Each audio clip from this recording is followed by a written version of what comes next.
The Voice in Speech and Song, Chapter 5. The Role of Parents. Home, a School for Speech Culture. It is the work of parents to train their children to proper habits of speech. The very best school for this culture is the home life. From the earliest years, the children should be taught to speak respectfully and lovingly to their parents and to one another.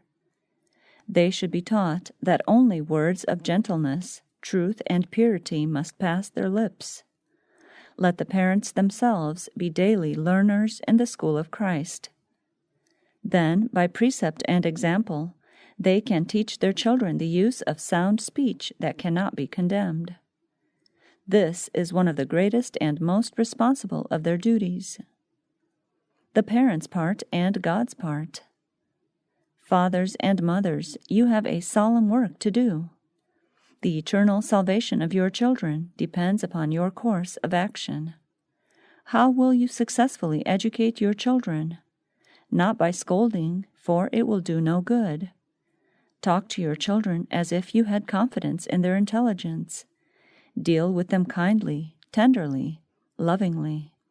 Tell them what God would have them do. Tell them that God would have them educated and trained to be laborers together with Him. When you act your part, you can trust the Lord to act His part. The teaching of correct speech habits. Instruction is to be constantly given to encourage the children in the formation of correct habits in speech, in voice, in deportment. Sunshine or shadows. It is important that children and youth should be trained to guard their words and deeds, for their course of action causes sunshine or shadow not only in their own home, but also with all with whom they come in contact. Organs of speech, a living machinery.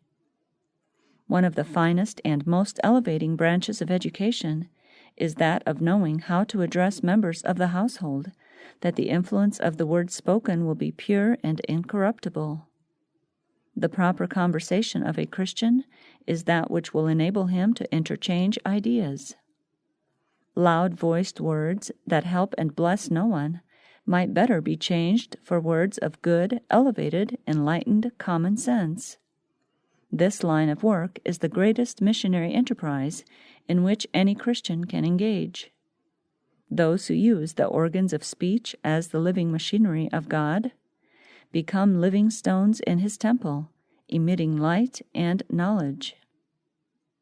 The warnings and instruction of the Word of God are least heeded on the subject of speech.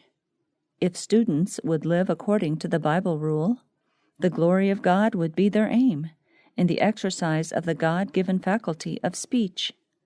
They would diligently educate the tongue, so that it would not utter strange and perverse things. Thus they would indeed be overcomers in this exercise, which it is so difficult to practice. Great advancement would be made in garrisoning the citadel of the soul, that Satan should not enter to take possession.